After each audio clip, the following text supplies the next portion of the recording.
So one of the most hyped animes of the year so far has been Solo Leveling, and I just watched it. Like literally just watched it. And I wanted to make this video to share my immediate thoughts on how I felt about the show. Whether I thought the show was good or bad, I wanted to see if Solo Leveling was worth the hype.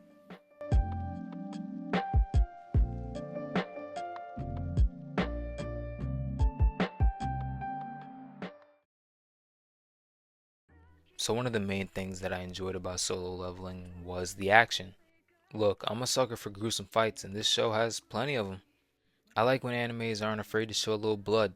I feel like it makes the action 10 times better. And in this first season, I feel like we got a lot of great action, fast paced great action, which in my book is always a plus. I like the concept of the hunters and dungeons.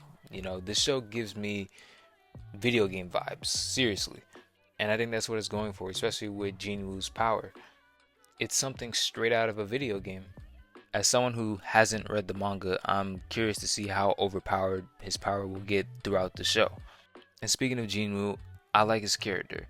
I think you can already start to see some of the seeds being planted on where his character will go throughout the show, and I'm here for it. And I think the supporting cast of the show is pretty decent. You can't have a good anime, in my opinion, without a good supporting cast. You can have a good main character, but you need a good supporting cast as well. I think this first season of Solo Leveling did a good job in getting people interested in the show. I think the first two episodes of this show were really good. Not saying the other ones were bad, but I really enjoyed the first two, with them being trapped in the dungeon with the smiling statue.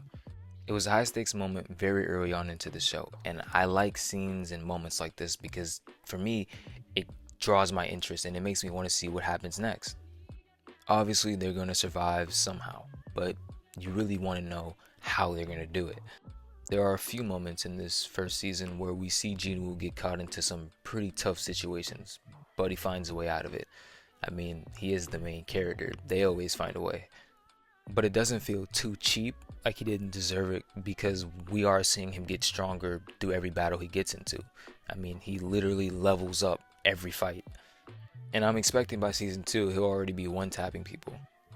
Like, I can already see the videos being made now. Who's stronger, Jinwoo or Gojo, Jinwoo or Goku, Jinwoo or Saitama? People are gonna have a field day with this one. Even at the end of the day, we all know who really is the strongest. But in all seriousness, I think Soul Leveling's fine. It only has one season out, so I'm not trying to be too critical just yet. But I think it has the potential to be a fairly good show. Is it worth all the hype that it's been getting? I feel like that's subjective. Now, this is what I mean by that. If you read the manga to Solo Leveling, or not just Solo Leveling, but any anime that's just now being animated, you kind of already know what's about to happen, and you know the hype moments in the manga, and you're ready for that to be animated. For someone like me who hasn't read manga, like any manga, I kind of just watch the anime and go as the anime goes, so I don't know what happens. So I personally didn't have much reason to be hyped for Solo Leveling. I just heard about it this year. So hopefully you can kind of understand where I'm coming from. The hype is going to be different for different people. So personally, I don't really think I can answer this question. I feel like you have to answer it yourself. Was Solo Leveling worth the hype to you? Leave a comment down below and let me know how you feel. If you made it to the end of this video, thanks, and I appreciate you for watching. If you enjoy the content that I do, leave a like, subscribe, that would be greatly appreciated. But until then, I'll see you later.